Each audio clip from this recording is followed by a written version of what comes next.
Timawna minn ġewwa djarhom, naf li hemm ħafna minnkom li tixtiequ tkunu magħna llum bħalma nkun jien ħafna drabi anke l-erba' nkun nixtieq nkun fostkom niġi magħkom, imma nifhem ukoll li jkun hemm id-dmirijiet, speċjalment l-ommijiet u ġvera li jkollhom it-tfal, l-iskola, l-eżamijiet fost oħrajn, il-qalb tkun hawn. Però ovvjament mhux dejjem impossibbli li wieħed jiġi fiżikament. U għalhekk aħna għandna dan l-opportunità l-mulejtina l-medja biex inkunu nistgħu xorta insemmaw leħenna u l-mulej isemma leħnu verament through us minn ġewwa djarkom. Hekk li nixtieq nibda bi-storja l-aħwa. U f'din l-istorja hija storja reali u storja veru. Hija storja li kienet fuq il-medja. Ġifieri għal min semaħħa jista' jkun jaf biha minn issa ngħidha l-ewwel darba, però il-mulej poġġilli f'qalbi biex din l-istorja nutilizza għas-suġġett tal-lum illi ħanitkellmu fuqu. La darba kien hemm tfajla. U din it-tfajla ħabbet ġuvni, normali, u dana ħareġa pregnant, ħareġa tqila. U spiċċat baby boy. Però li ma kienx taf huwa li dan il-ġuvni li kienet qiegħda toħroġ miegħu kien diġà miżżewweġ. U x'ħin sar jaf li hija tqila u li se jkollha tarbija bata x'imkien lejn għawdex biex il-Maltin ma joqgħodux jitsektsku u jgħidu fuqu. Din it-tfajla għalkemm kienet hemmhekk waħedha ma' dan it-tarbija kienet imdejqa ħafna għax ixtaqet tibni familja normali bħal ħaddieħor. Ħassitha traduta, ħassitha mdejqa li sabet ruħha bħala single mother, waħedha f'post li ma kienx il-post ta' art welida minn fejn kienet, u għadda daqsxejn iż-żmien. Dan it-tifel beda jitfarfar u beda jmur l-iskola. U meta beda jmur l-iskola, t-tifel skopra li t-tfal l-oħra kellhom il-missier. U missieru ma kienx qiegħed miegħu. U beda jara li mhux normali, u beda jħossu abbandonat. Beda jħossu li għandu xi ħaġa importanti ħafna nieqsa. U dan it-tifel beda jgħir għal tfal l-oħra, beda jitqarqar, kisir daqsxejn ta' bully, kisir imqareb, jitqarqax jgħidu bil-Malti, bħala reazzjoni għal rabja li kellu li beda jgħid għaliex jien minix bħal ħaddieħor. Din l-om ma kienx kontenta bl-attitudni ta' dan it-tifel u ma kienx taf se taqbad tagħmel bih.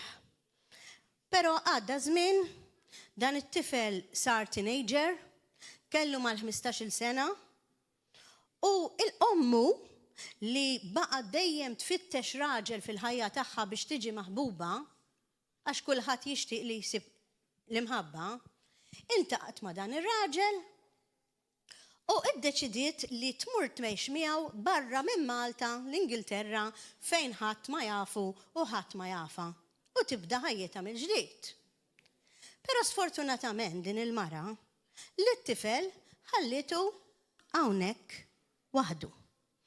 Għax qalet issa għandu l-età u jista' jaqdef ar-rasu.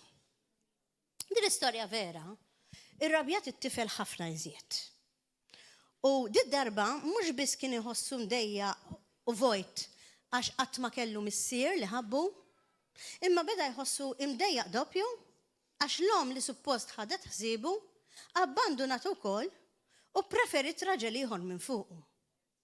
Dan it-tifel, dan il-ġuvnot, dan it-teenager, tant beda jaqla rabja u jibbulja li kull min jara li kważi nistgħu ngħidu sar verging ta' kriminal, illi ma kienx jaf se jaqbad jagħmel iżjed fil-ħajja, setat dis-sitwazzjoni twaslu anke għal suwiċidju. Sakemm darba minnhom ir-raġel prova jara kif se jagħmel biex imur jaħdem ħalli ma jkunx beger barra t-triq jitlob il-flus. Tallab. U x'ħin mar f'dan ix-xogħol partikolari jaħdem, is-sit ta' dan il-post li ħadmu miegħu tħassru. U meta beda jisma' l-istorja tiegħu, kien raġel tal-mulej. U mhux biss taħ il-paga biex iġibu nies, imma beda jagħmilha ta' missieru. Dan kien raġel li jħobb ħafna l-Alla. U beda jfissirlu u jgħidlu il-mulej tagħna bli bat il-Ġesu Kristu biex imut għalina u ħabna huwa missier twajjeb. Adottana kollha bħala wliedu biex dawk li m'għandhomx missier fid-dinja u jinterċedi bħala missier u jtik dak li jint qatt ma kellek. Għadda żmien. U dan il-ġuvni peress li ra minn għand dan ir-raġel li mħabba beda jisma' fuq Ġesu. Beda jisma' l-Evanġelu. Għadda ftit żmien. Sfortunatament dan ir-raġel li ħabbu miet. Ma kellux iżjed eżempju fuq xi ħares. Però meta miet ħalla l-frott. Għax wara li miet dan it-tifel li sar ġuvni u sar raġel iddeċida li jfittex fuq il-mulej Ġesu u aċċetta l-Kristu bħala l-missier twajjeb tiegħu. Dan ir-raġel kien raġel irrabjat ħafna. Imma kif taraw intom, ir-rabja tiegħu ma kienx ġejja mix-xejn, imma kienet ġejja mill-luġieħ. Kienet ġejja mill-luġieħ tal-abbandun. U llum il-mulej xin il-pastor għalli mur tkellem inti għandi bżonn nistrieħ, ftit sigħat ilu biss għatlu mulej, fuq xi xtridni nitkellmu. U nisma' kelma waħda biss. U fimta, rabja. Il-mulej irid ifejjaq l-uġieħ tal-qalb tal-poplu tiegħu. Dik hija t-titlu ta' dan illum.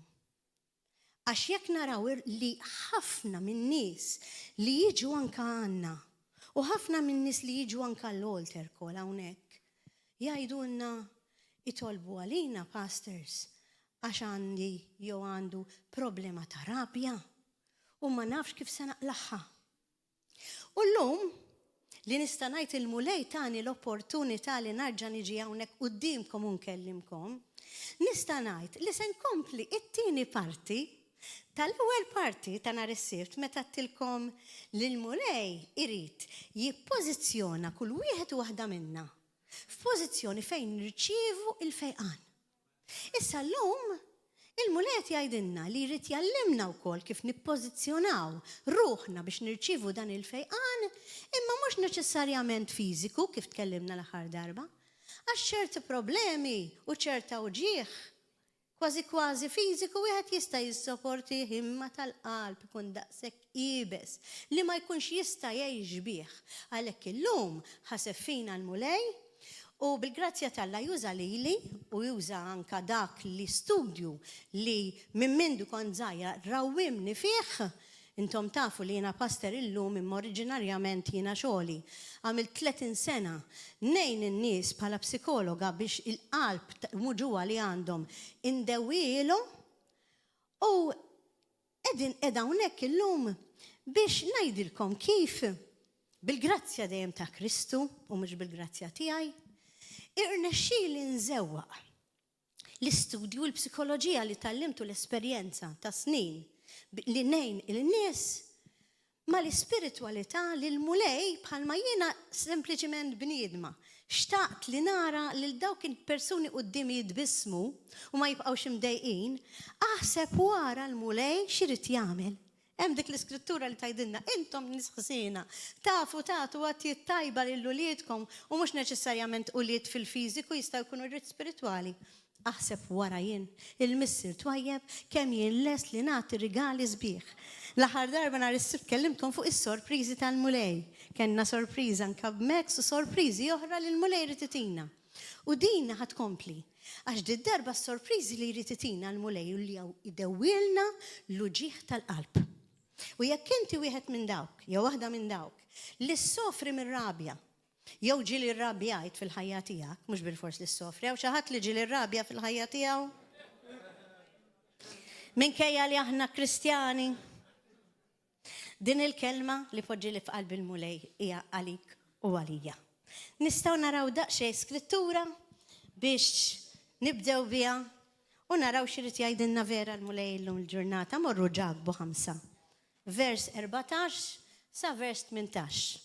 Kultant meta tkun xi ħaġa hot in the oven kif jgħidu ma tkun xi ħaġa preparata twila, toħroġ vera aktar mill-qalb u nħobb nitkellem magħkom qisni qed nitkellem ma' ħija ta' vera tad-dem li m'għandix. Mela jammorru ġagbu 5 vers 14 sa vers 18 inħoss li jekk għandha bżonn il-Knisja llum. Jgħidilna dak diskors. Hemm xi ħadd marit fostkom, issa marit hawnhekk. Ma qallinniex bli ma mart, mela ħansaqsikom, għaw xi ħadd marit fostna mhux bil-fors fiżikament, imma bil-mart tal-qalb u mhux bil-fors letteralment, u jista' jkun letteralment, jista' jkun bil-luġieħ emozjonali. Intom tafu li l-mart tal-qalb jista' jiġi anka mill-inkwiet. Tafu li jiġi minn tensjoni u jiġu anka minn ħafna ansjetajiet. Jista' jkun il-bniedem kien inkwieta, mhux qed ngħid bil-forsa lik Mex, imma ħaddieħor 60% tal-irġiel li jtihom l-ewwel heart attack huwa riċerkat li jmutu. Jista' jkun li jkunu anka inkwetaw. U l-mulej ma jridniex ninkwetaw fuq xejn kif tafu intom. L-aħwa l-mulej għalinna biex ma jkollna ansjeta fuq xejn. Imma mhix faċli. Għax aħna għadna ġo ġisem, u jekk għadna ġo ġisem il-mulej tisaqsina illum nġagbu 5-14, hemm xi ħadd marit foskom, forsi marit mill-qalb jew marida mill-luġieħ emozjonali. Ħalli dan isejjaħ lill-presbiteri tal-Knisja biex dawn jitolbu għalih u jidilkuh biż-żejt f'isem Ġesu Kristu. Għax it-talba tal-fidi, is-salva l-aħħar darba tkellimna ħafna fuq il-fidi nhar is-sibt kif tkun. It-talba tal-fidi salva lil marit u l-mulej iqajmu. U jekk ikun għamel xi dnubiet, jinħafrulu. Mela hawnhekk qed naraw li ċerta mart, mhux bdejjem, jista' jkun ikollhom x'jaqsmu wkoll ma' ċerta dnubiet. Għax jekk bniedem ikun inkwetat u jekk bniedem ikun irrabjat. U l-mulej jgħidilna biex ma nirrabja, anzi irrabja imma tidnibx. Allura jista' jkun li tkun ftaħ dak il-bieb li inti inkwetajt u ġibt anke mart fuqek. Mhux bil-fors ma jista' jkun. Stqarru tinkompli naqra. Stqarru wieħed lil ieħor in-nuqqasijiet tagħna, għax aħna kollha għandna n-nuqqasijiet, ħadd ma jipponta lejn ħadd, nibda l-ewwel waħda jien. U jitolbu għal xulxin kif ikkmandana l-mulej biex hekk intom tfiequ. It-talba tal-bniedem ġust. Aħna ġusti, mhux bemilna, bil-ġustizzja ta' Kristu, bid-dem tiegħu. Mela aħna bnedmin ġusti, mhux għax aħna ma nidimbux, imma ġusti fi Kristu. Mela talba tal-bniedem ġust mamula bil-ħerqa għandha x'għandha x'hemm miktub fil-kelma għandha qawwa kbira.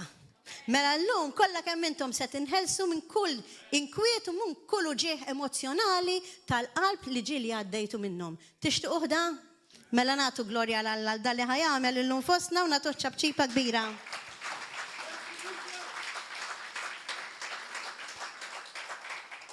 Mela, waħda mill-ewwel domandi li normalment isaqsuni, niftakar meta ltqajt mal-mulej l-ewwel darba hekk. Saqsewni diversi nies u anke pastors meta tajt ħajt il-mulej, għax kienu jafuni mit-televiżjoni li jiena psikologa u kienu jgħiduli imment issa li qed tagħmel ix-xogħol ta' ministeru. Inti kif ħadd jirnexxilek iżewwaq xi ħaġa tad-dinja ma xi ħaġa tal-mulej. Anka pastor saqsewi li di kif inhi possibbli. Għaluli waħda tistudja affarijiet li letteralment huma tad-dinja. Disa snin l-università għamilt nistudja jiena fuq affarijiet psikoloġiċi. Sewwa, u l-oħra hija tas-sema. Kif tista' d-dinja u s-sema tpoġġihom f'daqqa? Naħseb it-talba tal-missierna diġà turina ċara. On earth as it is in heaven. Mela mhux impossibbli u meta niftakar xi pastors huwa possibbli m'hemmnunix. Mela ħa ngħidilkom. Darba għadni niftakar kelli referenza ta' persuna, naturalment tal-konfidenzjalità minn issa nsemmi min, u dal-persuna kien qiegħed fl-isptar Monte Carmeli. U l-psikjatra kien irreferiwli dak iż-żmien qed insemmu fuq 20 sen ilu, sewwa meta tajt il-mulej, u għalli ara xi tagħmel bieħda fejja qowli għax għalli li għandu skizofrenija, skizofreniku, għalli ma jistax ikun jibqa' hekk da miskin. U għadni niftakar. Kont għadni ġdida fl-affarijiet tal-mulej, pero ma konx ġdida f'affarijiet psikoloġiċi. U bdejt niprofa ngħinu, niprofa noħorġu minn dik il-qoxra li kien fija nara li kien daqshekk imdejjaq, kien daqshekk irrabjat, li kien jagħmel ċerta ġesti mhumiex normali għalhekk kien qiegħed l-isptar u kont ngħid minn xi ħaġa da. Ħarġet, mhux mix-xejn. U bdejt ninnota fih li kien hemm ċerti affarijiet spiritwali negattivi. U meta ngħid spiritwali negattivi, niftakar kont saqsejtu għatlu isma' għatlu għali jista' jkun inti qatt tagħmel xi Ouija board, qatt tagħmel affarijiet tal-okkult, hekk ġiet f'qalbi dak iż-żmien. U qalli iva qalli anke l-Qudiesa Sewda ġieli mort. U għad mhux ta' bxejn narah kull darba li ikun hemm xi suġġett spiritwali jagħmel affarijiet mhux normali. U niftakar dak iż-żmien għatlu inti jekk nirreferik għal xi ħadd tal-mulej. Għatlu u jgħinek u spiritualment. Għatlu jena nibqa' ngħinek psikoloġikament sewwa, inti taċċetta u niftakar kif qalli bil-qalb kollha. Kont rajt il-familja tiegħu kienu qalu li jgħinu jaħasra dal-ġuvni għax ma fil-ħuħ sejjerek. Ġenituri tiegħu kienu jħobbuh imma kienu jħossuhom helpless. U niftakar referejtu għand persuna. U kellu bżonn deliverance dan il-ġuvni. Jiena bqajt ngħinu psikoloġikament. Għaddew dawk il-3 xhur, niftakar, 4 xhur minn dal-każ li bdejt, u batalja l-psikjatra. U niftakarat, Alla magħna x'irid il-psikjatra, se jtiri xi ċanfira? U għalli għandi bżonn inkellmek u mort. Għalli tiftakar dak il-każ li jiena referejt lek so għatlu mela le ma niftakarx doktor, għatlu għajli. Għalli battalik. Għalli għax nixtieq insaqsik x'għamiltlu. Għalli għax dan biex inti tkun taf, għalli wara li ġi għandek, għalli release jajtu mill-isptar, għalli u ġi normali u qiegħed id-dar. Nista' nitgħallem x'għamiltlu. U fraħt ħafna liħ, to God be all the glory. Però nemmen li kienet combination ta' terapija psikoloġika li hu kellu bżonn jitkellem, jiftaħ qalbu. U kellu bżonn ukoll deliverance. Għax mal-persuna li għamillu deliverance dak iż-żmien, jiena kont kellimt, u kien qalli dan ir-raġel imnalla referejtu, kien qalli għax kellu veru bżonn ta' deliverance. Dan il-ġuvni kalma, ma baqax jagħmel ġesti ta' skizofrenija, il-psikjatra beda jnaqqaslu ħafna l-pilloli għax ma jistawx il-psikjatri jwaqfu l-pilloli f'daqqa u għalhekk ngħidilkom nagħmlilkom appell għal dawk li jiġu hawnhekk u jemnu li l-mulej fejjaqhom tajjeb u jgħidulna waqfuhom il-pilloli ngħidilkom ara ma jfetlilkomx, ħallu dejjem fidejn it-tabib għaliex il-fidijazzjoni u mbagħad meta t-tabib u l-psikjatra jara li l-affarijiet huma aħjar fik u bil-mod il-mod jibda jnaqqashomlok. Naħseb nixtieq nagħmilha ċara din, okay? U hekk ġara fil-każ ta' dan il-ġuvni. Illum il-ġurnata huwa normali, normalissimu, jgħix fis-soċjetà u dak huwa Alla tagħna fejn għeni bil-grazzja tiegħu kif inżewwaq dak li għallimni ma dak li jrid jagħmel il-mulej. Għax il-mulej jrid ifejjaqna kollha u jrid ineħħilna l-uġieħ tal-qalb. Fejn smajt illum il-kelma rabja mill-Ispiritu tal-Alla u qala li naf li r-rabja hija weġa. Ħassejt li għandi nibda billi inkellimtkom fuq. Ir-rabja x'inhi? U r-rabja bliema mod tista' taffettwa il-bniedem. L-aħwa, intom ma tafux kif bdejna River of Love. Imma meta rajt dal-eżempju ta' dan il-persuna li semmejtilkom, għadni niftakar illi kienu jiġu ikellmuni persuni illi daw marru għand it-tobba kollha ta' Malta, għand il-psikologi kollha ta' Malta, għand il-psikjatri kollha ta' Malta. Nefqu ħafna flus. Fakruni f'dik il-mara ta' tnixxija tad-dem li l-kelma talla tgħidilna nefqet ġida kollha biex tmur għand it-tobba u ma sabit soluzzjoni sakemm intaqgħet ma' Ġesu u qalet bil-fidi jiena mmissu infiq. U għadni niftakar li ftakart f'25 ruħ li kont naf jien personali. Li dawn il-25 ruħ kollha kienu l-istess, kellhom xi ċirkostanza tal-qalb jew fiżika u ma setgħux isibu fejqan. U għadni niftakar meta ntqajt mal-mulej l-ewwel darba jiena, intqajt mal-pastor u niftakar għalli nixtieq nagħmel healing service. U lil dawn il-persuni li kellhom bżonn lajnuna stidintom għal dawn il-healing service min irid, ma tisforza lil ħadd. Min jixtieq. X'kellhom xi jitilfu daw. Marru kullum kien, ħalsu kullum kien, imorru x'imkien b'xejn. U niftakar jiena kont preżenti f'dan il-healing service. Huma kienu jafuni lili, kienu jafdawni, u tant kienu jafdawni li fil-fatt attendew kollha għal dan l-ewwel healing service. U għadni niftakar li il-pastor beda jitlob fuqhom u naturalment jiena ma kontatlu xejn fuq dak li huma għaddejjin minnu. L-ewwel nett f'ċerti każi kelli konfidenzjalità professjonali u f'ċerti oħrajn fejn għandi nitkellem. U għadni niftakar illi wara li talab fuqhom daw il-25 ruħ kollha fiequ. Dak kien l-ewwel River of Love illi għamilna. U għadni niftakar illi mort l-Amerika flimkien mal-pastor f'konferenza ta' ċerta Paul Goulet li mhux b'kombinazzjoni dan kien psikologu bħali. U kellu għandu f'Nevada mega church ma' ħafna nies, tapit nies. U meta morna jiena u l-pastor hemmhekk bil-qeda u qegħdin infaħru l-mulej għaluli li kien psikologu wkoll, niftakar li dan għajtinna minn taw ħafna nies lili u anke il-pastor tagħkom stess u għalinna intom. Morru lura f'pajjiżkom ħalli tibdew dan ix-xogħol siewi li l-mulej jridkom tibdew f'Malta, x'Malta ma tafux il-mulej. U ħares lejna 2 minn tant nies u għalinna intom se jkollkom nies ġejjin minn kull sfera anka mill-okkult, satanisti, għalinna u l-mulej qed jgħid ma ninsija qatt dik il-profesija u ħares lejja. Il-mulej qed jgħid anka jekk tibdew b'25 ruħ kulħadd kien qed jisma' kien eżatt in-numru li bdejna. Morru lura f'pajjiżkom u bdew dan ix-xogħol għall-mulej. Lesti li tobdu għadnilu iva u għadna għaddejjin wara 20 sena illum bil-grazzja t'Alla.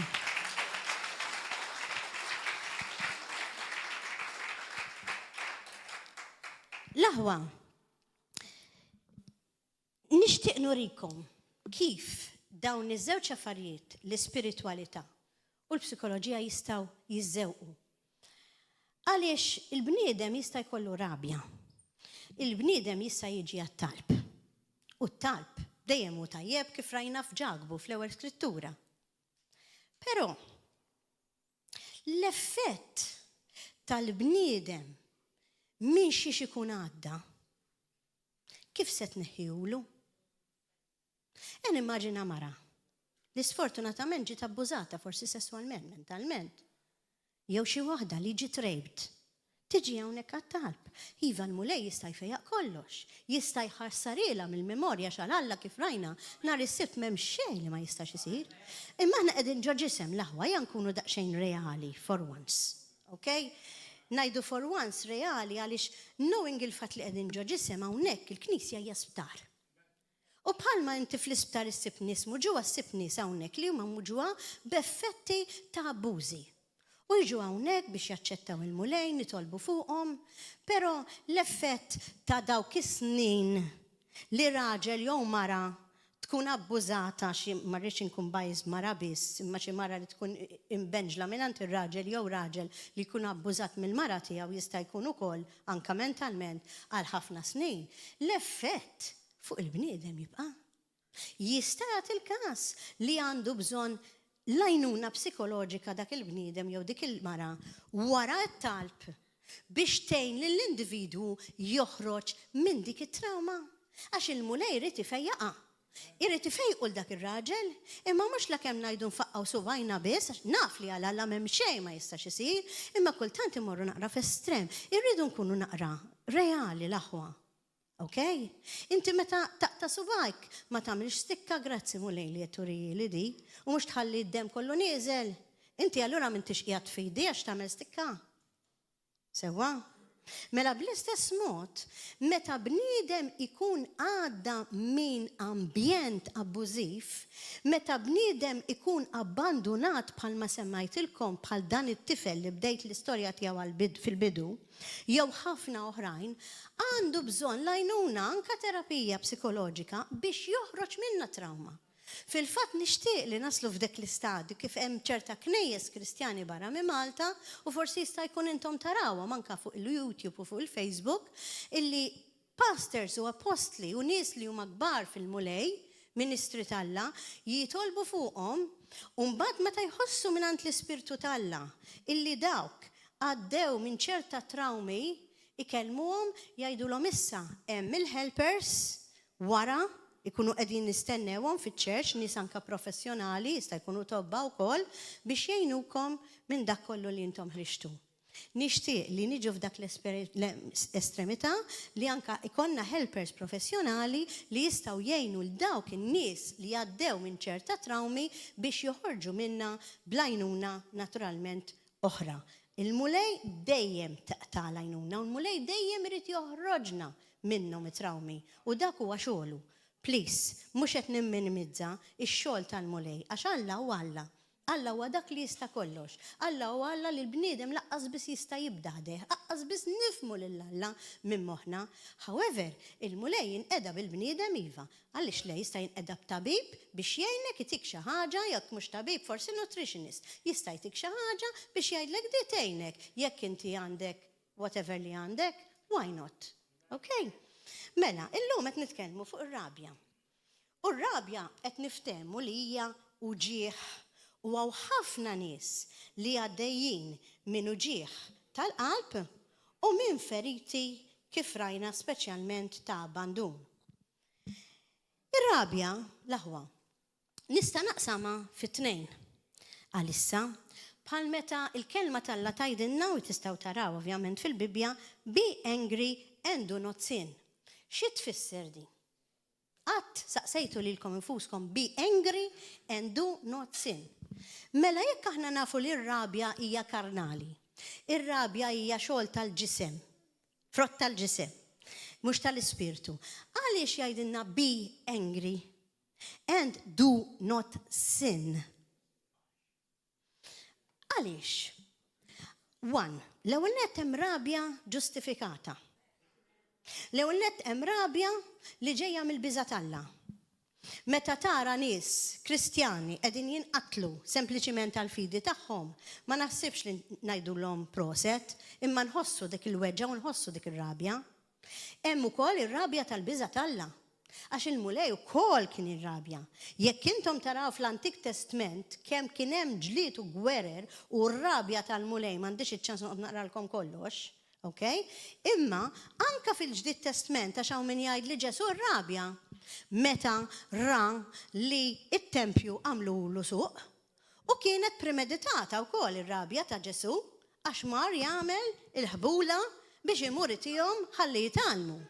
Jiġifieri hemm rabja ġustifikata u meta ngħidilhom lin-nies imma biex ma jirrabjawx jgħidu li int li temmen f'Ġesu mhux anke Ġesu rrabja.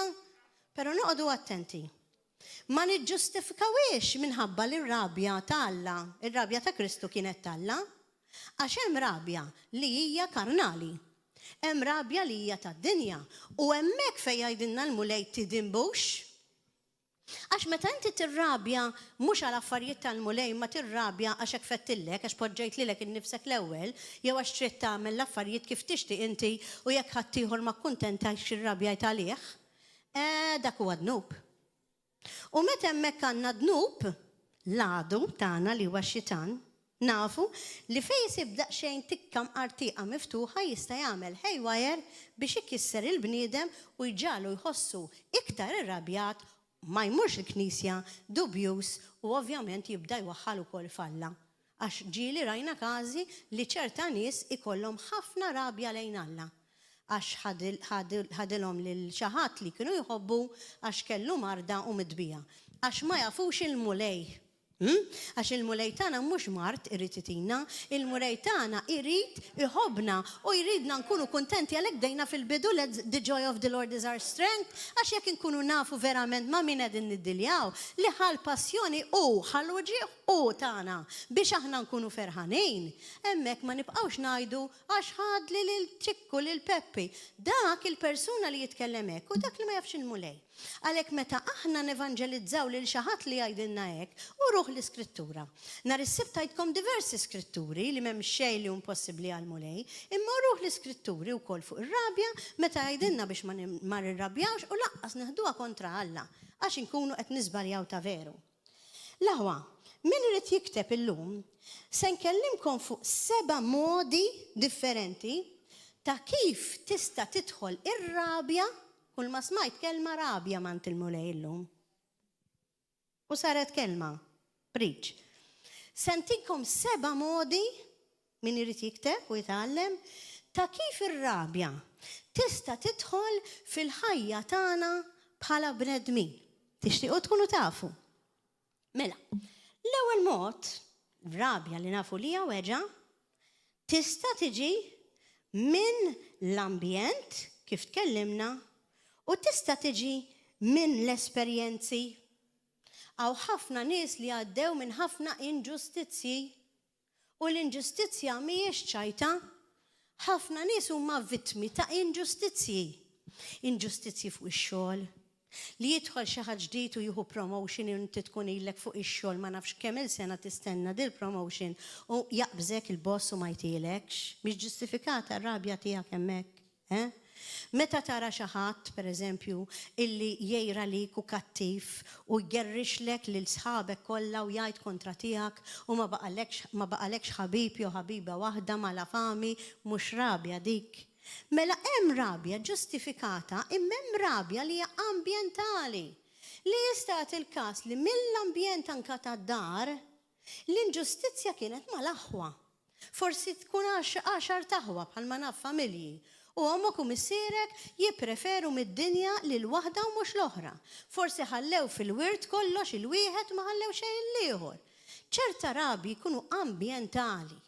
Allura jekk ikunu mill-ambjent l-aħwa, jon kella mill-environment li inti qed tesperjenza l-uġijat fil-ħajja tiegħek minant ċikku, minant Peppu, minant ommok, minant missierek, minant in-nanna, ħafna uġijat ta' rejection, inti tispiċċa tirrabja għax ir-rabja tista' tkun repressa l-aħwa.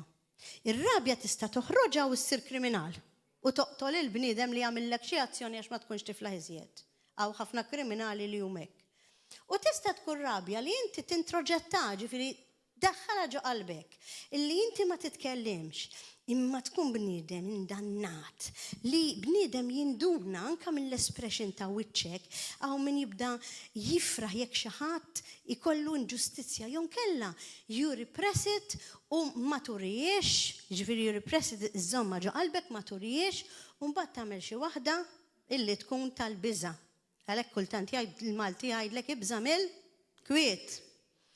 Mela, l-ewwel waħda, ir-rabja u l-uġieħ jistgħu jkunu ġejjin mill-ambjent, minn dak li esperjenzajna, u jistgħu jiġu wkoll minn dak li esperimentajt. Jiġifieri fil-ħajja jista' jkun li għamilta ma' sħabek, mhux forsi id-dar, jista' jkun għamilta ma' sħabek u dawn sħabek daħqu bik, ħallewk waħdek u min jaf x'għamlulek li inti bqajt imweġġa minn dak l-ambjent illi inti qiegħed fih. Aw ħafna żgħażagħ li jħossuhom waħedhom u anke f'xifer imorru ta' sfortunatament jasfu s-suwiċidju minħabba l-uġijat kbar illi għaddu anke minn sħabhom. Mela l-aħwa, l-ewwel tip ta' rabja u ġieħ ambjentali u anke environmental. It-tieni tip ta' rabja li l-mulej jrid li jeħlisna minnha hija dik ir-rabja li jgħidula inherited oppression, oppressjoni ereditarja. Mela bniedem tara ir-rabja tajt minn fejn, min jaf minn fejn ġaba din ir-rabja. Kultant, aħna l-persuni aħna vittmi ta' dak li writna mill-passat tagħna. Ejja immaġina li għandek raġel ġieli kellna anke hawnhekk stess, ġuvni li jaċċetta l-mulej, jħobb il-mulej, però l-om ta' dan ir-raġel, eżempju, kienet prostituta. Għamlet ħajjita kollha tiġri mal-irġiel.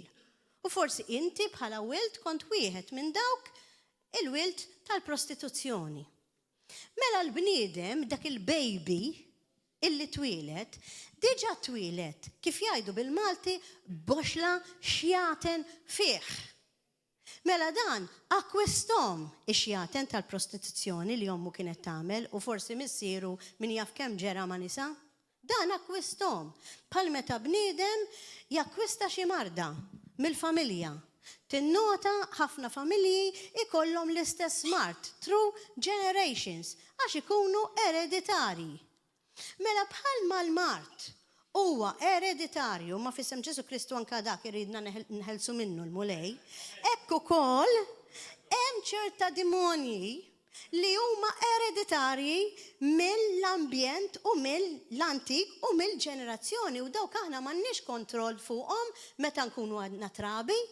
Imma għandna kontroll fuqhom permezz ta' Kristu, permezz ta' dem ta' Kristu, permezz ta' dak li għamel għalina, meta għalinna morru keċċu xjaten fismi, mela hemm x'nistgħu nagħmlu aħna Kristjani għandna kontroll. Qed taraw kif inżewquhom flimkien.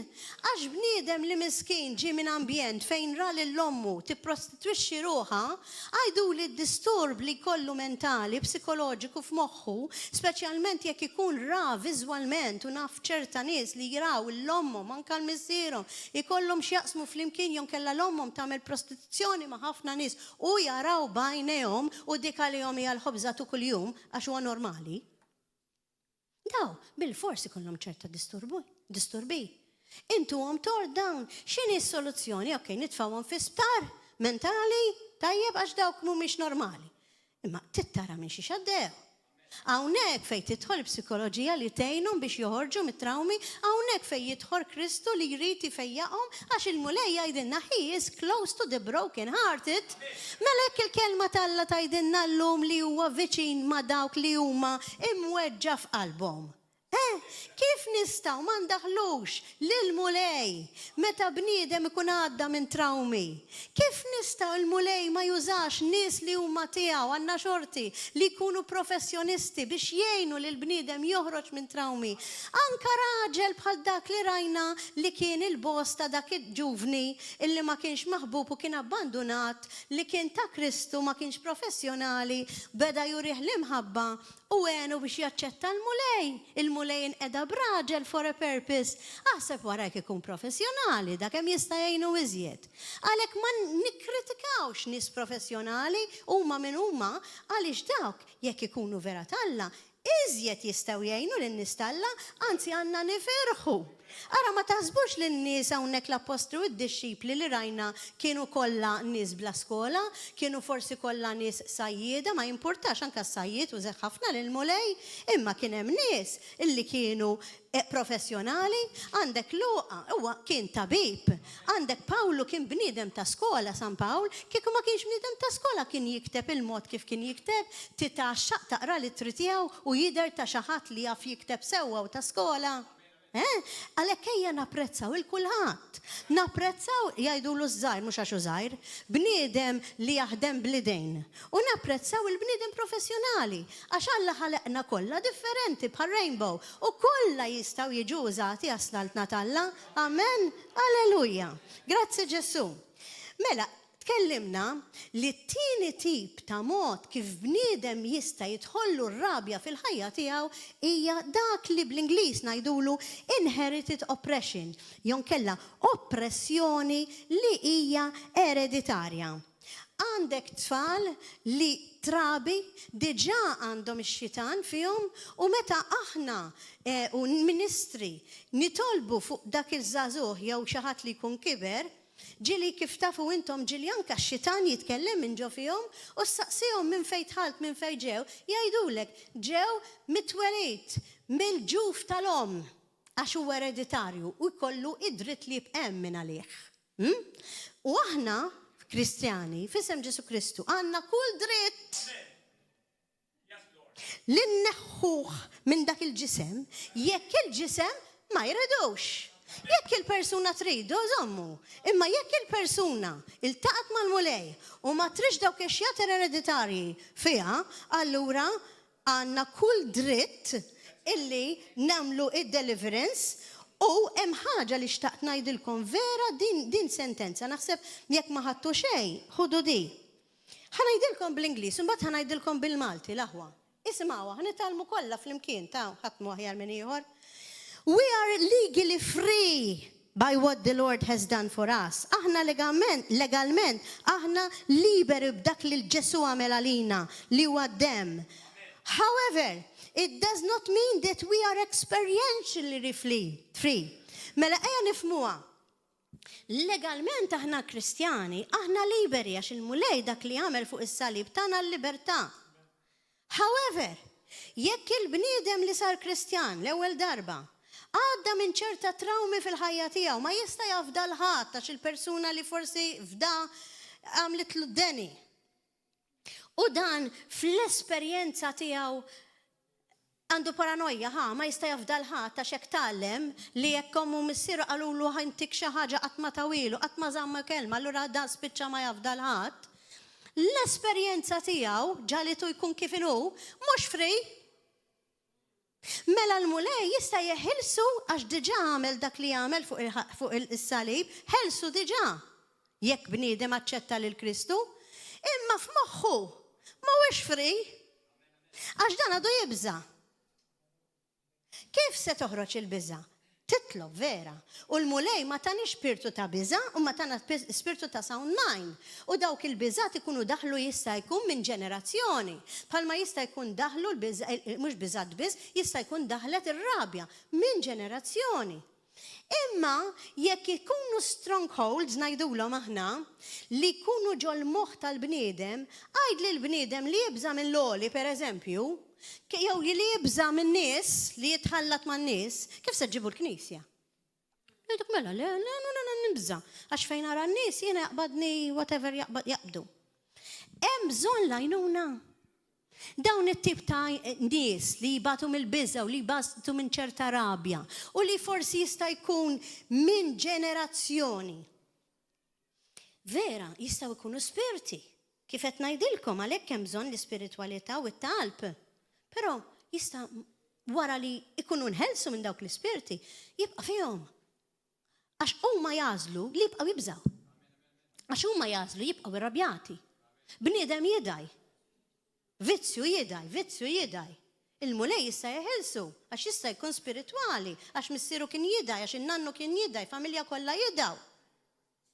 Imma, jekk jgħidlek, mamma miegħek insib ruħi nerġa' ngħid l-istess kliem li kien jgħid missieri, rajt każi bħalhom fil-Knisja. Mhux għax irrid, imma nsemper waħda lemm u l-oħra law. U mbagħad inħossni ħażin, u nħossni guilty, u pastor ħafirli ngħidlu il-mulej ġa ħafirlek jekk inti ndimt, u jibdew ikollhom dak il-guilt trap, iħossuhom ħatja kontinwu għax jgħidu li huma Kristjani u aċċettaw il-mulej, però f'moħħhom jaħkimhom kontinwu l-istess vizzju u l-istess modija ta' kif jgħixu li raw. Mela dak il-pattern, kif se tneħħihom? Il-mulej irid ifejjaqhom imma jinqeda bin-nies tiegħu anke why not psikologi, psikjatri, tobba for a purpose, nutritionist, whatever. For a purpose biex il-bniedem ifiq u biex il-bniedem ikun healthy. Inti jekk għandek bniedem li daħli jikol chips, jiżanu burgers biss. Okay? U mbagħad jaċċetta l-mulej u tfehmu biex tikol healthy. Tittejnu. Forsi tmur għand nutritionist u jgħidu kif għandu jikol healthy, mwet ngħid għal-ħadd hawnhekk hemm xi ħadd qed jitbissem qudiemi. Tittejnu biex jibda jikber u jiekol affarijiet li huma tal-kbar u mhux tat-tfal, bħal burgers u chips. Sewwa, kif ħatejnu? Jista' il-każ li pereżempju tfajla biex ma nsemmi l-ħadd. Tikol chips u l-burgers, għax forsi tiftakar fil-mama tagħha li kienet hopp u mietet. U kienet ittija chips u l-burgers. U għandha dik l-association. Kif se ngħidilha biex ma tikolhomx dawk? Jew tikolhom inqas u tikol iktar healthy. Jekk fil-moħħ għandha stronghold, hemm assoċjazzjoni ta' xi ħaġa ma' oħra. Sigaretti l-istess. Okay, il-mulej jeħles il-bniedem is-sigaretti ġili rajna instantaneous healings hawnhekk li bniedem waqqaf in-nikotina mill-ewwel u ma kellux bżonn sigaretti ieħor dawn rajnihom għax għal Alla kif għattilkom insibtu rajna m'hemm xejn li ma jistax isir, m'hemm l-ebda vizzju li ma jistax jinħeles. However, l-aħwa hemm ċerta vizzi. Drogi, alkohol, lob, pornografija, għajdli xtajdli li tkun lifestyle, mitxokon li forsi jekraw il-familja tagħhom u hekk huma. Kif? Ek minn ġurnata l-oħra, no problem, s-sallu maċċettajna Kristu, għadha morru evangelizzaw u dak li kun daqsiku maġralu xejn. Il-bnidem għandu proċess ta' healing. Għandek healing li hija stantanja u immedjata, għandek healing li hija bil-proċess. U l-mulej jridhom it-tnej li huma. Anka dawk li kollhom healing fil-proċess jinqeda nies, anka djakni jinqeda nies li huma tak fil-knisja responsabbli, nies li jgħinuhom, li tuhom widna, nies li mhux bil-fors huma professjonali fihom infushom imma biss il-fatt li toqgħod bil-qiegħda u tismagħhom. Hija diġà ħafna. Kif iżewwa il-counseling li studjajt 9 snin l-università ma dak li jrid il-mulej, għax il-mulej huwa kompassjonali. U l-ewwel ħaġa li tallimna aħna mill-sentejn nistudja l-università biss nistudja l-empatija. L-empatija hija dak li tixbaħ ħafna kompassjoni biex nifhmuni. Poġġi bil-qiegħda tisma' l dak li jkun. Tara minn xiex inqala, tara x'għandu x'jgħidlek, tara liex iħossu rrabjat qed nitkellmu fuq ir-rabja li jrid jeħlisna minna, tara liex iħossu muġuħ, dik fiha nnifisha diġà huwa proċess ta' healing, Kemm hi xi ħaġa sabiħa li l-mulej jinqeda b'kulħadd for a purpose. Mela kif qed naraw illum? Għandek l-ewwel tip ta' rabja tista' tiġi minn esperjenzi, ambjent, abbużi, bondage, feriti li bniedem ikun ħalla fl-istorja tiegħek. U t-tieni rajna wkoll li tista' tiġi minn dak li jgħidulu oppressjoni ereditarja li ikunu dimonji li bniedem ikun wirithom bħalma jirtu l-mart. Sa dan għandu tort il-bniedem? M'għandux. Imma xorta jkun irid jinħeles minnhom. U xorta aħna għandna bżonn inkunu nafu x'tip ta' rabja il-bnidem għaddej minna, għax jagħmel tantrums, għax jiġi qisu miġnun. Imma skużi, jista' jagħti il-każ li t-tensjoni li għandu u dak li esperjenza dak ir-raġel kienet ħafna iżjed qawwija minn persuni oħra li forsi jirrabjaw ftit. Qed tifhmuni x'qed ngħidilkom. Mela ejja naraw u għad-dmir tagħna li naraw minn fejn ġejja dir-rabja ta' dan il-bniedem li ġi qudiemna. Jista' jkun hemm spirti li huma tal-familjari, jew ereditarji. Issa jekk ikunu ereditarji, l-aħwa. U il-bniedem ikun irid jeħles minnhom. Għandna good news. Għax hu faċli. Għax id-deliverance għalhekk qiegħda. Tkeċċi x'jagħti infisem il-murej Ġesu għal minnu vera ta' Kristu, dawk ma faċli. L-ewwel waħda tal-ambjent, tal-esperjenzi, kollok bżonn daqsxejn lajnuna biex inti tinqala minn ċerta esperjenzi ta' biżata. Dan it-tip immedjatament faċli jekk kun ta' Kristu veru għax id-dawl u aqwa midlam. And greater is he, the Lord, in us than the one who is in the world. Mela dan it-tieni tip inherited oppression faċli. Imma x'jiġri jekk il-persuna ma tkunx tixtieq tinħeles minn ċerti affarijiet. Mela għanedikom storja oħra li ġrat li vera. Darba attendew 2 persuni hawnhekk il-Knisja. U rajthom l-ewwel darba ma kontx nafhom. Il-mulej qiegħda b'ħafna doni for a purpose u wieħed mid-doni li tani bi-grazzja tal-Alla huwa dik tal-ħolm. Nara fl-ispirtu. U għadni niftakar dawn iż-2 persuni stidnuna biex immorru id-dar tagħhom.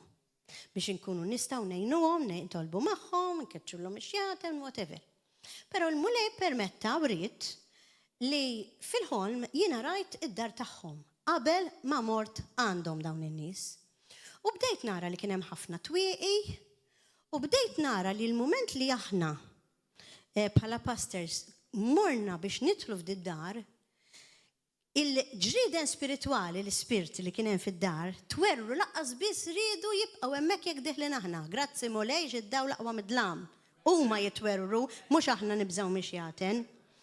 Mela, għadni niftakar li fil-ħolmet jurini il-mulej, xin wasalna aħna qoddim dik id-dar, kella kollha twiq niftakar, kullum kien mad-dawra, bdew ħirġin ġrida mit-tieqa, twerru, qasridu biss ikunu viċin tagħna. Però il-moment li tħalt jiena u l-pastor, il-moment li tħalna ġo dik id-dar, fil-ħolma qed ngħidilkom qed tifhmuni, rajt li kien hemm ċerta ljuni spiritwali xjaten li ma rridu jiċċaqalqu xejn. U bdew jagħmlu li hekk. Il-juni, wattaw x'inhu ma dawn l-juni? Irridu jibqgħu hemm bil-fors. U ftaħt għajnejja. U niftakar il-passer għatlu, għabżajtu, għatlu isma, għatlu hemm spiriti li se joħorġu, la morru aħna u hemm oħrajn li qed jirreżistu. U morna. Il-moment li morna qoddim din id-dar, ma eżatt kienet kif rajta fil-ħolma, preċiż dawk it-twieqi kollha. U x'im morna qoddim din id-dar u bdejna nitolbu għatlu bħalissa ħirġin dawk il-ġrieden, il-maħmuġa, il-ġrieden hija xi ħaġa maħmuġa fid-dar. Unclean spirits. U tħalna, laqawna, bdejna nduru fil-kmamar tagħhom. U f'waħda mill-kmamar, il-pastor ħass li kienet isir hemmhekk ċerta pornografija mingħand wieħed mill-membri tal-familja. U l-membri fil-fatt kienu konfermawna li huhom xi ħadd kien jara l-pornografija ta' kuljum. U jiena f'moħħi għadt għalhekk dawk il-ġrieden maħmuġa li telqu. Imma mbagħad waqt li qed jagħtuna dawn in-nies it-tur tad-dar, well-meaning, wasalna vetrina kbira. U f'din il-vetrina, dil-mara kellha ħafna statwi ta' sannek u ta' sannek u ta' whatever. U niftakar aħna dnila dawk l-istatwi mhux qed jagħmlu lek ġid mid-dar jekk inti tittinħeles minn dal-mart għax kellhom xi mart fil-familja. U għadnilhom jekk huwa intom okej għarikom, aħjar tneħħuhom. Il-mara l-om tant irreżistiet li dik dawn dak tan-nanna u dawk tat-tejja u dawk mela mhux se tneħħu li dawk. U l-istatwi baqgħu hemm. Tlabna u ħriġna. U niftakar li l-pastor għatlu mela dawk il-xjaten il-maħmuġa telqu l-barra. Għatlu ma dawk l-juni baqgħu hemm ġew. Għax is-sinjura tad-dar, l-owner tad-dar, redithom. Mela jekk iridithom dawk l-istatwi l-juni jirrappreżentaw dak l-idolatrija, aħna missa nagħmlu xejn. Niftakar kienu jgħalmuna meta konna l-Bible College l-aħwa li meta ikunu ringiela joħorġu n-nies għat-talb, ġieli Brother Hagen li kien jgħallimna, kien jgħidilna, kien jitlob. U meta jiġi qudiem xi nies, he used to be led not to pray on them. Kien l-Ispiritu Talla kien jgħidlu titlobx fuq dik, titlobx fuq dak. U meta kien jaqbiżhom, kien jgħidlu mulej, għaliex ħanaqbiżhom, għaliex ma nistax nitlob. Ġieli kien jgħidlu għad niftakar jgħidilna għax dik il-mara jew dak ir-raġel trejdhom l-ispirti. U jekk il-bniedem qiegħed fl-idolatrija u xejn tiġi hawnhekk 1000 darba għax għal xejn. Mela hawnhekk qed nara kif tħalt f'dal-argument meta qed nitkellem fir-rabja. Għax jistajat il-kas li l-bib tal-idolatrija qed jiftaħ għal spirit imniċsa u jġibu lek ċerta nuqqas ta' settlement anka bil-lejl ma tistax tistrieħ, ma tistax torqod għax jġibu lek ċerta rabja u mbagħad magħhom idaħlu oħrajn u jġibu oħrajn fejn iridu joqogħdu. Mela hawnhekk ħanaraw rajna li għandek l-ewwel kategorija ta' rabja hija dik tal-esperjenza u dik tal-ambjent. Li l-bniedem tittejnu biex bil-mod il-mod joħroġ minna u ovvjament il-mulej jista' jagħmel kollox biex jeħilsu mir-rabja. It-tieni waħda tkellimna fuq oppressjoni ereditarja, id-dnub tommok u missierek u tan-nanna jidħol fil-bniedem permezz tad-dimonji, issa din hija xi ħaġa li il-psikologi mhux se jemnu fiha, jiena bħala psikologa ma kontx nagħmel xogħol tad-dimonji, żgur li le, ma jemnux li it's a demon, jemnu sempliċement rabja weġa u daqshekk. It's okay. Ma le dab kulħadd. Però aħna nafu bħala Kristjani li it can also be demonic. Ħadd ma jista' jgħidilna li mhuwiex veru għax l-esperjenza tagħna għalmitna li rajna ħafna affarijiet.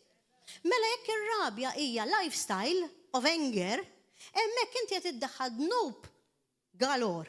U nut li tajt, all right, I am righteous, very righteous bis-saħħa ta' Kristu, ma ħajk ħatibqa' tgħix in a lifestyle of sin, fir-lifestyle ta' rabja, u tibqa' tirrabja b'mod demoniku ma tistax teħles minna, hawnhekk inti qiegħed ruħek fi gwaj. Qed tifhmuni għaliex il-mulej tagħni dik il-kelma rabja. Hemm ħafna uliet l-maħkuma bir-rabja u l-mulej irid jeħles lill-bniedem talla mir-rabja. U inti taf bħala xogħli li dik ir-rabja ġejja minn ħafna weġat u dawk il-weġat jien nixtieq neħlishom minnhom għax jiena viċin dawk li huma muġuha. Qed tifhmu għall-kelma tal-lum? Ejja nkomplu naqra oħra. Mela, dak il-bniedem li jrid jeħles minnhom għandu good news għax jekk huma demonji ereditarji jista' jeħles minnhom bħalma bniedem jista' jeħles anke minn marda permezz tal-mulej għax għal Alla m'hemm xejn ma jistax isir. Issa, it-tielet kategorija, ħanipprova nkun on time illum, tax l-erba'. It-tielet kategorija ta' rabja hija vizzi emozjonali. Jew bl-Ingliż nistgħu ngħidulhom oppression through practiced emotional habits. Mela jekk bniedem għandu l-vizzju tal-lob, għandu l-vizzju tal-azzart. Għajd li inti kif tista' jiġi darba l-Knisja, il-mulej kollox jista' jagħmel jista' jneħħilu l-vizzju minn immedjatament m'hemmx kwistjoni. Imma hemm ċerta vizzi u għalhekk hawn gruppi tal-Caritas, hawn gruppi ta' affarijiet oħra, anka drogi, li inti il-ġisem tal-bniedem isir dipendenti minn dak il-vizzju, trid issib għajnuna professjonali anka ta' gruppi biex jgħinuk toħroġ minna. M'hemm xejn ħażin li tfittex l-għajnuna biex inti toħroġ minna, anzi hija xi ħaġa tajba. Dak ma jfissirx li l-mulej ma feqekx minnu, jew ma qatalek xi droga, imma l-mulej qiegħda bin-nies for a purpose biex inti tkun safi u forsi għadha pitada tista' tgħin nies oħra li bħalek għaddew minna u tintroduċihom mad-dawl u ma' Kristu. Li ikollok l-aħjar. Għax kif jgħid lill-pastor, x'jiswa li l-bniedem tfejqu minn dak li jkollu u mbagħad tibatu l-infern infejjaq. Hekk ħobb jgħidli. Allura hemmhekk bdejt nitgħallem biż-żmien f'dawn l-20 sena li pastor issa wkoll u bħala psikologa ili 30, tallimt bl-esperjenza tiegħi nżewwaqhom u nuża l-għodda li bniedem tagħni bħalma bniedem juża għodda naturali, l-għodda psikoloġika u spiritwali biex il-bniedem neħilsu kompletament u jmur direttament il-ġenna u mhux l-infern minn Kristu. Għax bla Kristu l-bniedem jgħix għal dinja u mbagħad jispiċċa aħjar ma jkun twieled xejn. Kif qal Ġesu għal min? Għal Ġuda. Mhux għax in-nies kollha ta' barra Ġuda msiken għax hemm nies li huma jipprovaw jagħmlu sewwa.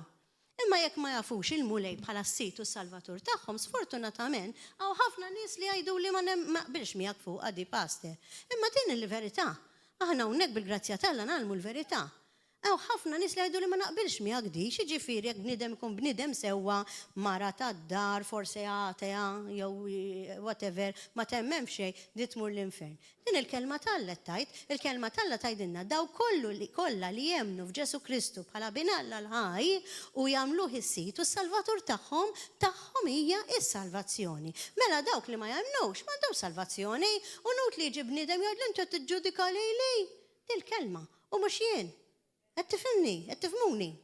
Mela, tkellimna narġa' fuq l-ewwel tip ta' rabja li hija ambjentali, tkellimna fuq l-ambjent, tkellimna fuq it-tieni tip ta' rabja li hija ereditarja u tista' teħles minna jekk il-bniedem irid jeħles minna. Issa ħanitkellmu fuq din it-tielet tip ta' rabja li hija vizzi emozjonali prattiċi li kultant dawn il-vizzi l-aħwa iġibu magħhom b'nubiet oħra. Il-vizzju tal-xorb, il-vizzju tal-lob, il-vizzju tad-drogi, il-vizzju tas-serq, iġib magħhom nubi oħra bħal huma gideb. Bniedem jigdeb, pereżempju, biex xi ħadd jtieħ il-flus ħajmur jieħu droga. Il-kelma Alla tgħidilna morru fl-aħwa fil-Kolissin 3 minn vers 9-10 tgħidilna hekk. Tikdbux lil xulxin intom li użajtu issa, intom li sirtu anzi il-bniedem li skużandi, intom li il-bniedem il-qadim neħħejtuh bl-emil kollu tagħkom u lbistu il-bniedem il-ġdid li jiġġedded dejjem skont iġbija ta' minħalqu u jikber fl-erf, mela hemm ċerta dnubiet. Waħda minnhom hija r-rabja ma hekk qed naraw li hemm il-gideb assoċjati, mal-vizzi l-aħwa. U meta inti tikdeb, meta inti tisraq, tkun bniedem indannat, tkun bniedem irrabjat, għax ma jistax ikollok il-paċi tal-Alla diment li ma tindemx. Qed tifhmuni. Mela hawnhekk qed naraw oppressjoni, rabja tiġi mill-istess vizzi li inti stess għamilt. Bniedem persuna imdorri jikdeb, persuna imdorri jisraq, persuna imdorri ikun ifissat. Tgħidli x'jiġifieri ifissat? Aw min jisraq. Ma jistax jagħmel mod ieħor jekk imur f'ħanut jgħidulek jekk ma nisraq xi ħaġa, imqarlapes. Ekku, mhux se nidħol fin-nitty-gritties ta' psikoloġija x'kien hemm xi ħadd qallib kleptomania, ekki, imma biex ngħinkom ħalli ma qdux inkunu iktar taf inti dettalji professjonali, jisraq. Ma jistax bniedem jara xi ħaġa jmur ħanut li ma jisraqx. Kif se tgħinu dak li wara li tkun tlabt fuqu, li wara li inti aċċetta l-mulej bħala sidu, iva, grazzi Ġesu, tgħinu biex imbagħad dak il-vizzju ma jibqax hemm.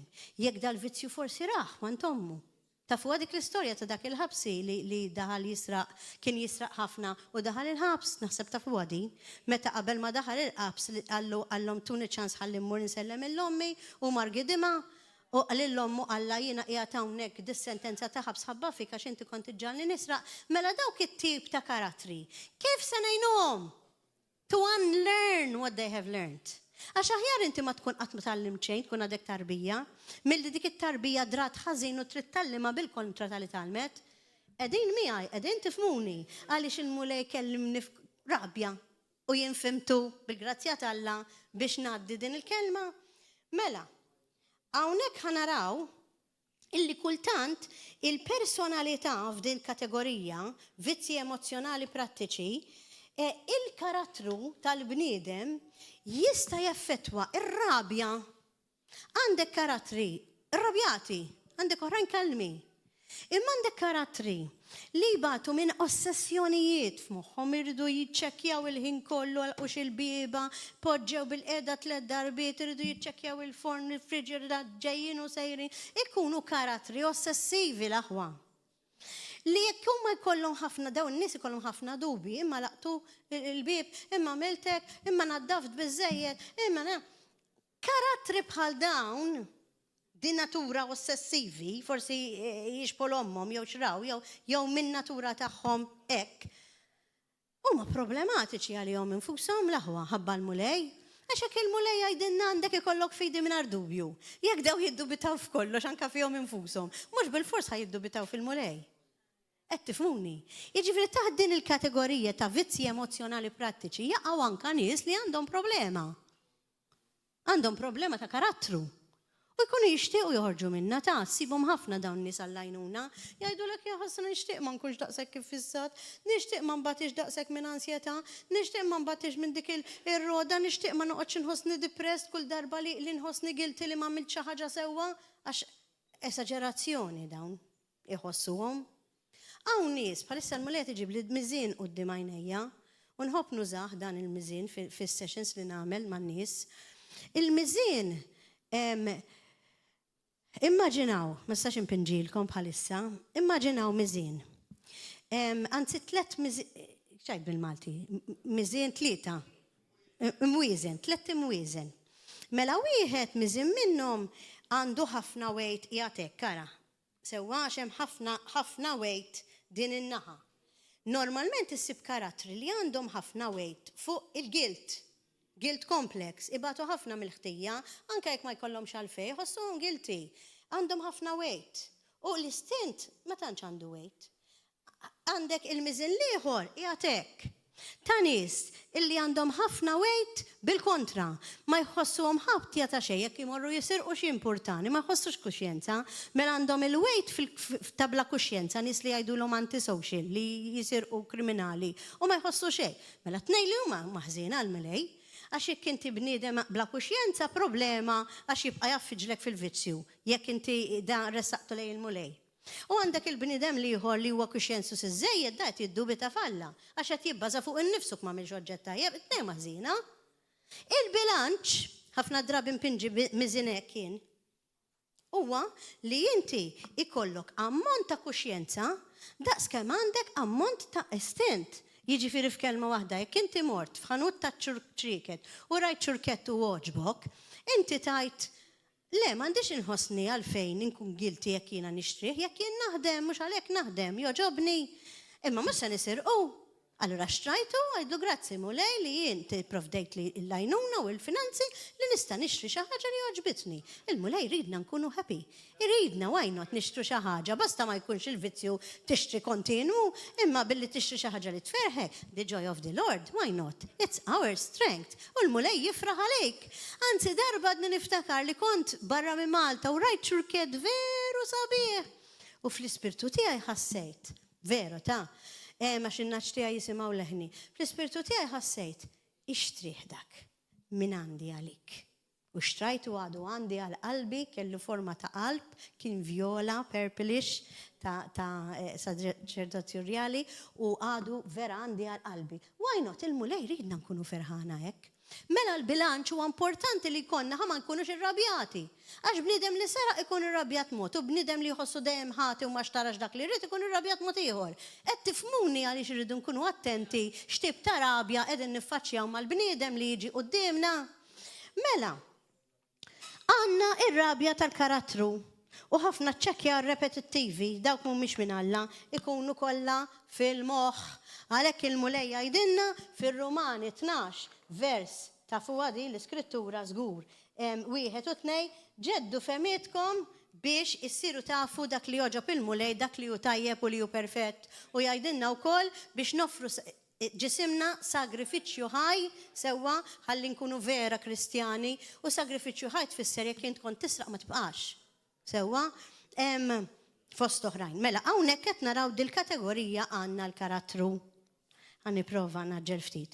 Ir-raba kategorija ta' bniedem illi għandu ħafna rabja hija bniedem miżawd bir-rabja, bl-Ingliż infestation. Mela, immaġina inti għandek dubbina. Dubbina, x-xitan huwa r-re tal-flies, sewwa mill-prinċep tagħhom. Għandek dubbina, diġà tiddejqek, mela għandek demonju, diġà tiddejqek. Aħseb wara jkollok ħafna tbieben. Infestation li bil-Malti ngħidula miżawd biex jaten. Forsi inti fil-ħajja tiegħek kont fl-okkult. U kont dak kollu li daħħalt, joqrajt ix-xorti, dak kollu li daħħalt f'ħajtek, jew mort quddi ta' sewda. Miżawd biex jaten li daħħalt, jew għamilt sess ma' xi ħadd li kien satanist. Miżawd biex jaten ġismek għax huwa anka mhux ereditarju, anzi jidħlu f'xulxin f'dak l-aspett. Mela l-aħwa, meta għandna infestazzjoni jew kellha l-bniedem miżawd, jista' jagħti il-każ li qudiemna dal-bniedem jimmanifesta mhux biss rabja, imma jimmanifesta panic attack qawwi u tantrums kbar. Anka tifel jista' jkollu minn da, jagħmel ħafna tantrums. Illum mill-ewwel jibtimbraw għax idea ġdida. Hyperactive disorder, attention deficit, mill-ewwel le, jista' jagħti l-każ li dawk it-tantrums li qed jagħmel ġew mill-passat u minn dak li kien u qed iħossu helpless u ma jaf seqbad jagħmel għax għandu miżawt biex jagħten. Issa dan il-bniedem li huwa miżawd biex jaten, dan il-bniedem li jbati minn panic attacks u tantrums, kif se ngħinuh biex joħroġ minn dik ir-rabja? Taħt din il-kategorija ta' infesticides nistgħu nżidu wkoll għal min jifhimni psikoloġikament dawk li ngħidulhom personality disorders. Għandek karattri u karattri. Imma għandek karattri illi meta ngħidulhom personality disorder tfisser li l-aġġir tagħhom l-aħwa diħan nidħol naqra psikoloġija hija ta' problema għalihom infushom u għal ta' madwarhom. Ikunu nies li huma self-destructive. Jiġifieri dak li jagħmlu jbatu huma minnu u jbati ta' madwaru. Jekk pereżempju bniedem qed ibati minn depression qawwija u akuta, qed ibati hu. Imma tibati ta' madwaru kollox qed jarah li huwa imdejjaq u ma jista' jagħmillu xejn. Jista' il-każ li dan miżawt biex jagħten ta' depressjoni, ta' ansjetà, ta' panic, ta' tantrums, ta' whatever. Mela dik hija kategorija oħra li l-mulej irid jeħles il-bniedem minna. L-aħwa ejjew inġeddu verament moħħna għax jekk qed tinnutaw karattri, jekk hux disorder, jekk hux ambjent, jekk hux esperjenzi, huma x'inhuma, they're all in the mind. Għax bniedem fil-moħħ jibża, bniedem l-ewwel ma jiġih ħsieb biex jirrabja. Aħna konna ngħidula fil-psikoloġija think, feel, do, cycle. Dak li bniedem jaħseb huwa dak li bniedem iħoss, jekk inti taħseb fil-lum ġejja ġurnata ħażina. Dak huwa l-bniedem li jħoss, qed tħossok imdejjaq, and do. Mela tagħmel xi ħaġa li tirrifletti dak, tibqa' ġewwa u toqgħod tibki. Sewwa, mela ovvja ġurnata ħażina. Għalhekk il-mulej jgħidilna ġeddu fehmietkom.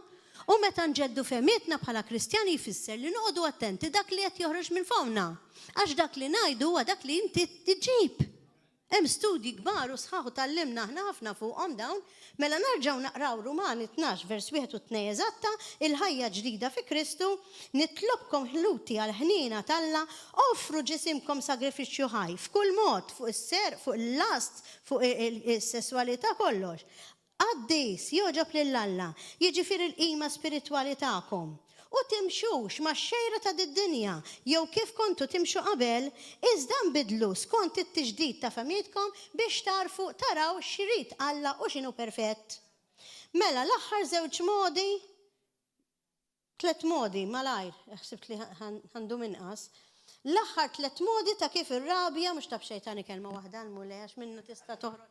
L-aħħar 3 modi minn satejlu 3 sigħatilu law ta' kif ir-rabja tista' tidħol fil-bniedem biex ninħelsu minna x'wara kollox dak huwa l-iskop mhux hekk biex niġu f'pożizzjoni li nistgħu nakkwestaw il-weda li ninħelsu mir-rabja.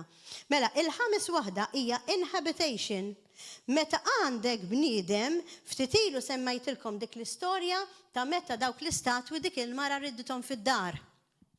Mela, għandek ċerta nies illi ġuk il-Knisja biex jinħelsu mir-rabja, però fid-dar hemm ħafna spiriti ta' rabja. Li joqogħdu hemm, territorial spirits, joqogħdu fid-dar. Mela, jekk dak ir-raġel, dik il-mara tgħix f'dar fejn hemm l-ispirtu ta' rabja u mhux wieħed ħafna drabi jkunu ħafna, għajd li inti teħelsu hawnhekk il-Knisja. Xi pjaċir meta jiġi l-Knisja nħossuna kuntenti, praise the Lord, inkantaw. Imma kif xin nidħol id-dar narġa' nibda nidaj. Kif immur id-dar jarġa' jibda jitla' li taf kemm inkun happy hawn xin inkun il-kaffetterija nikol u nixrob mal-aħwa hekk imma hi itellaħħom li tsejju. Jista' jagħti l-każ li tsejju jekk jiġi influenzat mill-għadu jew għandu problema ta' karattru li huwa għalih innifsu anke ta' madwaru, jiġifieri l-ambjent irridu nagħtu kasu, id-dar irridu nagħtu kasu xem fid-dar u rridu nkunu żguri li jekk wieħed mmur jitlob fid-dar ta' dak li jkun vera il-bniedem irid jinħeles minn dawk l-ispirti għax inkella kif għattilkom kollu għal xejn, okay? Qed naġġel mela għandek inhabitation. Tajjeb, meta bniedem, pereżempju mara tgħidli jiena missiera jew missieri kien satanist, okay? U fid-dar li noqgħod l-istess dar ta' missieri u immaġina f'dik id-dar x'hemm. Okay? Biex tiżvujta trid ovvjament tagħmel ħafna xogħol ta' deliverance, però il-mulej għalih ħaġa żgħira. Okay? Mela, is-sitt mod kif tista' tidħol ir-rabja fil-bniedem għax aħna naħsbu rabja biss hekk daqshekk u spiċċa ara kemm hemm modi, hija b'mod ta' ossessjoni. Mod ta' ossessjoni sija psikoloġika u sija spirituali.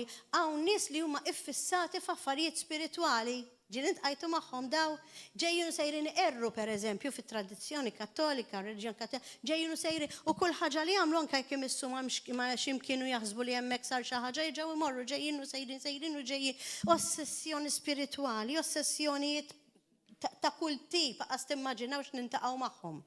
Anke bħala psikologa, kull mod. Mela, l-ossessjoni, Okay, għal-kem tista' tkun psikoloġika ma tista' tkun ukoll spiritwali ħafna, għax hemm spiriti ta' ossessjoni, okay?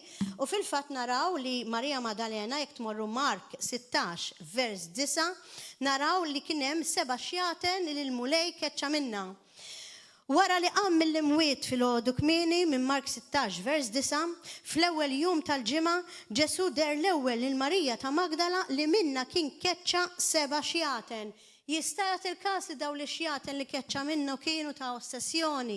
Jista' jagħti il-każ li daw is-7 xjaten li keċċa minna kienu ta' rabja, jew forsi kienu ambjentali, jew forsi kienu mill-esperjenza tagħha, jew kellha kienu fid-dar tagħha, jew kellha kienu ġejjin minn l-eredità għax il-kelma ma turinix minn fejn, però ġew minn fejn ġew, xorta keċċihomlhom għax il-mulej kapaċi keċċi kollox u aħna nistgħu nagħmlu l-istess permezz tal-grazzja tal-Alla li qiegħda fina, okay? Mela, għandek ukoll l-aħħar waħda tnaġġel, okay, għax kelli ħafna iżjed dettalji, li hija s-seba' waħda possessjoni. Meta d-demonju jinvadi u jippossedi lill-individwu u l-bniedem bil-fors ikun irrabjat u jkun indannat u jidaj u jagħmel minn kollox għax ikun possedut. Issa, serħu raskom, l-ebda Kristjan imwieled mill-ġdid ma jista' jkun possedut. Okay? Normalment ix-xitan ovvjament se jidħol u jippossedi raġel jew mara li mhijiex talla. Sewwa għax id-dlam u d-dawn ma jistgħux jgħixu flimkien. Jiġifieri toqgħodux tibżaw jekk intom forsi tibżaw, jew forsi tippenikjaw, jew ġieli għamiltu xi tantrums, jew kellha d-dar ġieli tidħlu, tispiċċaw tirrabjaw, taħsbu li intom posseduti, okay? Għax hemm sempliċiment obsession jew sempliċiment rabja, mhux possessjoni, okay? Però li nista' ngħidilkom bħala konklużjoni l-aħwa. Hija importanti li nkunu nafu minn fejn ġejja r-rabja.